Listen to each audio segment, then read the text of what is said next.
A partir deste momento, estaremos transmitindo para a comunidade espírita de Ponte Nova e região, palestra realizada por Ana Paula Aleixo Lana, com o tema Você se torna aquilo que adora, do Paz e Renovação. Amigos e companheiros de jornada, é sempre uma alegria estar com vocês.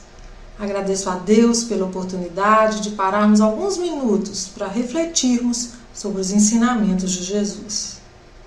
Abordaremos hoje o tema adoração. Adoração é uma das leis morais tratada na parte terceira de O Livro dos Espíritos.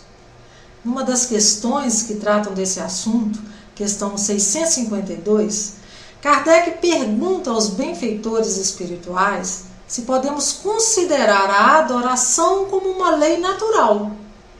E eles respondem que sim, a adoração é um sentimento natural inato no homem e por isso vamos encontrá-la entre todos os povos. E é verdade.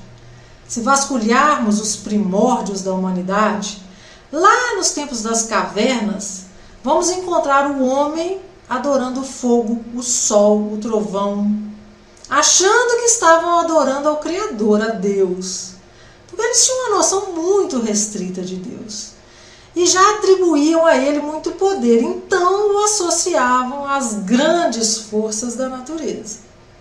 Já um pouco mais avançados nas civilizações antigas, encontramos os egípcios, os persas, os hindus adorando uma variedade de deuses, todos, sem exceção, associados aos aspectos materiais da vida, como a fertilidade, a guerra, a agricultura e muitos outros. Mas em uma dessas civilizações antigas, percebemos uma noção um pouco mais justa de Deus. Estamos falando do povo hebreu, que acreditava que Deus era único e o chamavam de Yahvé. Então, a adoração sempre existiu ao longo da história da humanidade, refletindo essa eterna busca espiritual do homem, a busca pelo sentido da vida, a busca pela conexão com o divino. O desejo por essa conexão com Deus nos fez cometer os mais absurdos atos para adorá-lo. Nos primeiros capítulos da Bíblia, vamos encontrar Caim e Abel, os filhos de Adão e Eva, adorando a Deus com oferendas. Caim leva a Deus os frutos da terra e Abel o oferece a sua mais bela ovelha. Achando que Deus agradou mais da oferenda do irmão, Caim, enciumado, mata Abel com uma pedrada. Algumas gerações depois, vamos encontrar Abraão, o grande patriarca hebreu, subindo o monte Moriá para adorar a Deus. E como prova da sua fé extrema, leva o seu próprio filho Isaque para oferecê-lo em sacrifício. Com o passar das gerações, nossa visão de Deus, graças a Deus, vai evoluindo, né? Juntamente conosco. Vamos ver já um tempo depois, Moisés subir ao Monte Sinai para adorar a Deus, mas sem outras oferendas que não a própria alma inquieta. Olha a evolução. E lá Deus, utilizando a sua mediunidade, vai ditar 10 leis universais, que vão ser gravadas em tábuas de pedras. É o que nós conhecemos como os 10 mandamentos. Está lá no livro Êxodo. Enquanto Moisés estava lá no Monte Sinai, recebendo as leis divinas, sabe o que o seu povo estava fazendo cá embaixo, no pé da montanha? Adorando um bezerro de ouro. Eles juntaram todo o ouro que saquearam dos egípcios durante a fuga do cativeiro, derreteram e fizeram uma enorme estátua em forma de bezerro e estavam lá ao redor dele, fazendo rituais de adoração. Quando Moisés desce do monte e vê aquilo, ele enlouquece de raiva e fica muito bravo e acaba atirando as tábuas de pedra no chão e quebra tudo. Ele arma uma fogueira, joga o bezerro na fogueira, queima o bezerro, derrete tudo e não sobra mais nada. E o povo, muito assustado, vai recolher e juntar os pedaços daquelas tábuas de pedra. E lá eles vão ler a primeira das 10 leis, que fala assim: não farás para ti imagem de escultura, nem semelhança alguma do que há em cima nos céus, nem embaixo na terra, nem nas águas debaixo da terra. Não as adorarás, nem lhes dará culto, porque eu sou o Senhor e o teu Deus. Daí em diante não teve mais bezerro de ouro ou quaisquer outras estátuas. Os hebreus passaram a adorar as tábuas da lei, que mais tarde dariam origem ao livro sagrado, a Torá. E após perambular com esse povo 40 anos no deserto, Moisés finalmente os leva às portas da terra prometida, que era Canaã.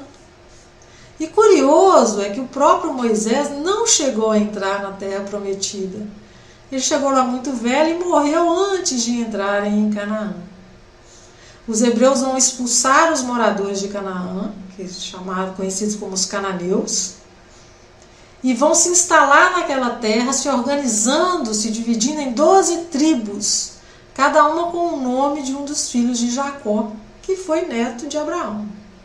Vão mudar o nome do território de Canaã para Israel, que é o nome que Deus deu a Jacó. E então o povo hebreu vai passar a ser conhecido como israelitas, ou seja, os habitantes de Israel. Sonho realizado. Agora era um povo livre, vivendo na terra prometida, como uma família do grande patriarca Jacó. Enfim, paz. Só que não. Porque aí vão começar a aparecer as divergências internas entre as tribos.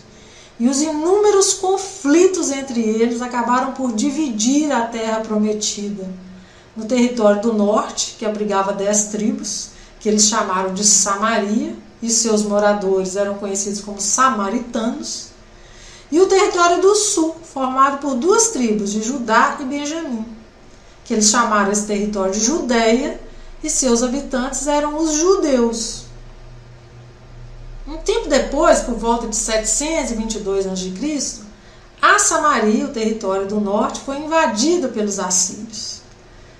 E eles se instalaram lá junto dos samaritanos. Com o tempo, acabaram se misturando e absorvendo a cultura um do outro. Aos olhos da tribo do sul, dos judeus, isso foi um sacrilégio. Porque os samaritanos, ao se misturarem com os assírios, na visão dos judeus, se tornaram impuros. Porque o orgulho deles não admitia a mistura de raças. Eles se consideravam uma raça superior, escolhida por Deus. E é este o motivo do desprezo que os judeus tinham pelos samaritanos, que nós vamos ver em várias passagens do Evangelho. A invasão dos assírios acabou por gerar uma divisão no território do norte, na Samaria, dando origem à Galileia, que ficou mais ao norte. Então, na época de Jesus, o território de Israel se achava dividido em 3 partes: a Galileia ao norte, a Judéia ao sul e no centro a Samaria. Apesar de divididos, os descendentes de Abraão mantinham firme a tradição de adorar a Deus, especialmente os habitantes do sul, os judeus. Eles construíram um enorme e suntuoso templo em sua capital, Jerusalém, que se tornou um local sagrado para todos os israelitas. Pelo menos uma vez por ano era obrigatório prestar adoração a Deus nesse templo em Jerusalém. Só que, como os samaritanos eram desprezados pelos judeus e muitas vezes proibidos de entrar em Jerusalém, eles vão construir um templo num monte lá na terra deles, na Samaria, um monte conhecido como Garizim, e lá eles vão fazer as suas adorações. Pois bem, certa feita, Jesus sai de Jerusalém, na Judéia, no sul, para retornar a Cafarnaum, na Galileia, no norte.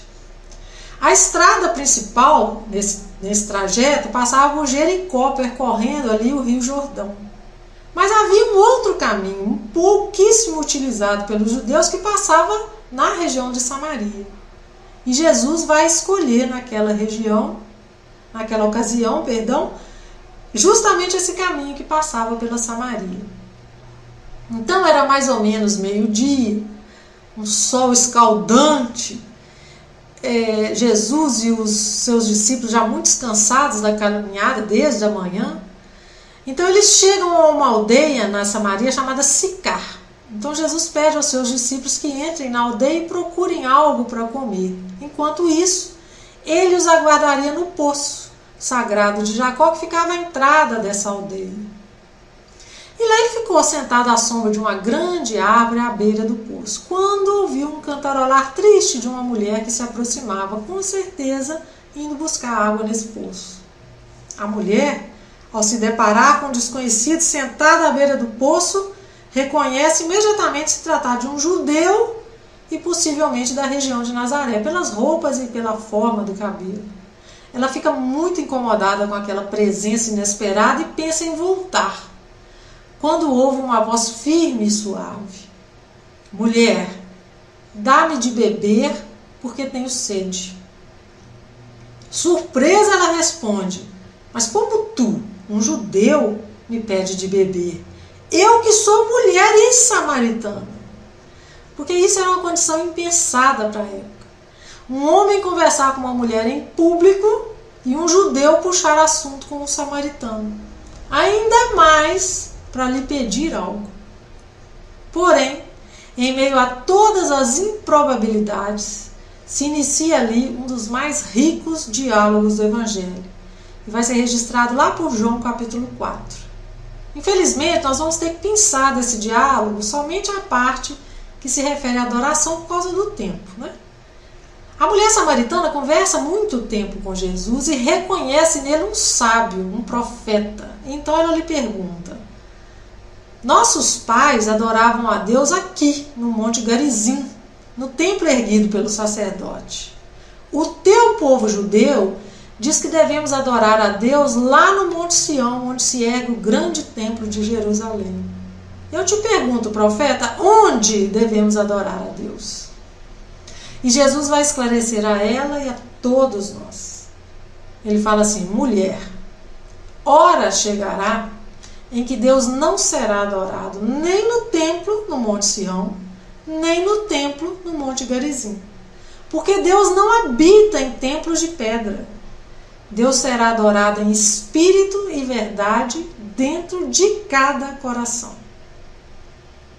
A partir desse ensinamento, uma nova compreensão sobre adorar a Deus se abre para nós. Adorar a Deus em espírito e verdade dentro do coração. Não mais locais circunscritos, altares de ouro, vestes imponentes, rituais, oferendas, sacrifícios. Não mais dia, hora e local determinados para adorar, mas uma vida de adoração.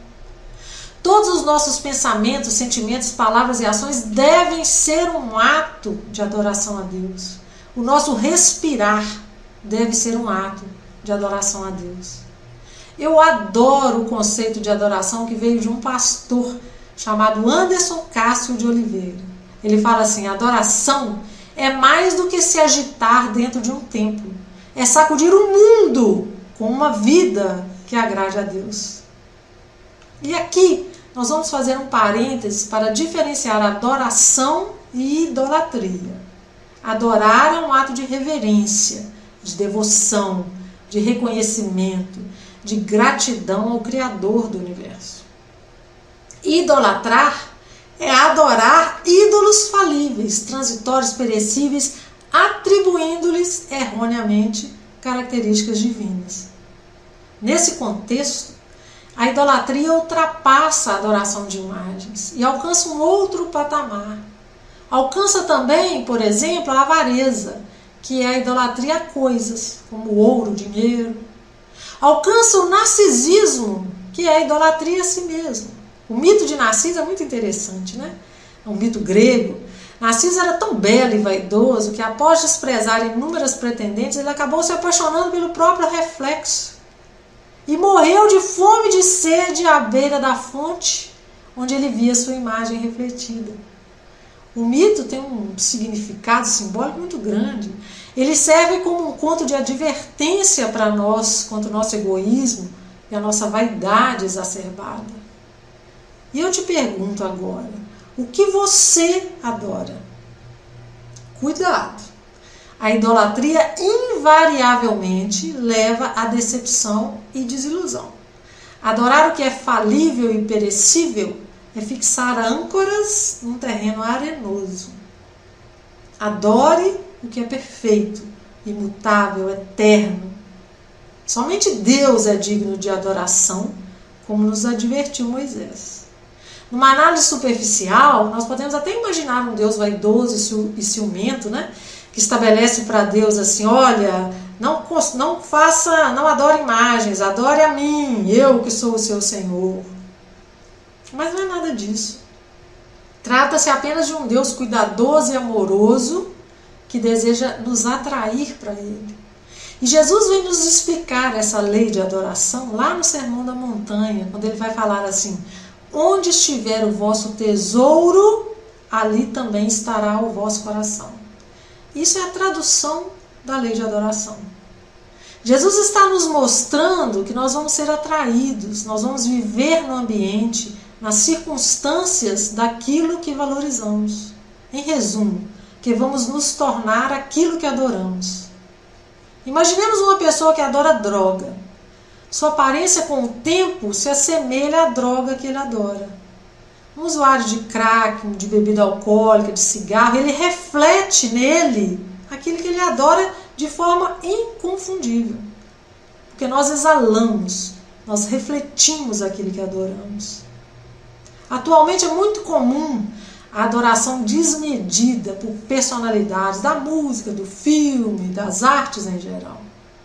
Os fãs se vestem como ídolo, falam e pensam como seus ídolos, chegam ao cúmulo de se submeterem a cirurgias plásticas para ficarem parecidas com o ídolo. Seguem cada passo da vida de seus ídolos pelas redes sociais. Quem são nossos ídolos? Quem nós seguimos? Queremos nos tornar divinos, perfeitos? Então adoremos a Deus sobre todas as coisas, até refletirmos em nós a imagem dele. Palavras de Jesus no Sermão do Monte também. Ele fala, brilhe a vossa luz diante dos homens, para que eles vejam suas boas obras e glorifiquem Deus. Ou seja, quando espalharmos luz e boas obras, as pessoas darão glória a Deus pela nossa existência, porque nós lembraremos Deus, porque nós refletiremos Deus, nos tornaremos um instrumento dele e começaremos a refletir em nossas ações. É isso que acontece com quem ama a Deus sobre todas as coisas, se torna divino. Vamos lembrar um diálogo de Jesus e Filipe, está registrado lá em João capítulo 14. Filipe fala assim para Jesus, Senhor, mostra-nos o Pai. E Jesus, espantado, fala para ele assim, uai, Filipe, eu estou há tanto tempo convosco e você não tem me conhecido, Filipe? Quem vê a mim, vê o Pai. E como que você está pedindo para mim te mostrar o Pai? Porque Jesus refletia o Pai. Por isso até essa confusão nas religiões, que ele é Deus, né? Porque como ele adorava a Deus sobre todas as coisas, ele refletia Deus em si próprio. Não nos diz a Escritura que nós fomos criados à imagem e semelhança de Deus? Então precisamos adorá-lo para que isso se glorifique, para que isso se torne real. E nós vamos adorar a Deus em nosso templo íntimo, em nosso coração. Se temos necessidade de ídolos, ou seja, de adorar coisas falíveis e perecíveis, de heróis, que sejam os grandes mestres da humanidade. Qual o maior deles? Questão 625 do Livro dos Espíritos, Jesus. São personalidades como Jesus, como Maria, como Paulo de Tarso, como Francisco de Assis, que nós devemos seguir. E não é ser seguidores de Instagram, que sabem onde moram os ídolos, que gostam de comer, de beber, de vestir com quem estão namorando. Não, não se trata desses aspectos materiais. Nós precisamos conhecer a vida moral dos nossos eleitos, para seguir os exemplos, a conduta, a postura. Pouco me acrescenta conhecer onde Jesus nasceu, onde morreu, por onde caminhou. Mas sim, como ele amou, como perdoou, como transformou vidas, para então segui-lo, amando como ele amou, perdoando como ele perdoou, vivendo como ele viveu. Um famoso artista declarou em uma música famosa Meus heróis morreram de overdose. Diferente dele, o meu herói morreu sóbrio e sereno numa cruz, oferecendo para o mundo, para mim e para o mundo, um caminho, uma verdade e uma vida plena. Quem é o seu herói? Escolha bem, porque você se tornará semelhante a ele. Que Jesus seja o nosso modelo e guia, e que saibamos adorar e glorificar a Deus todos os dias de nossa vida. Muita luz e muita paz a todos. Obrigada.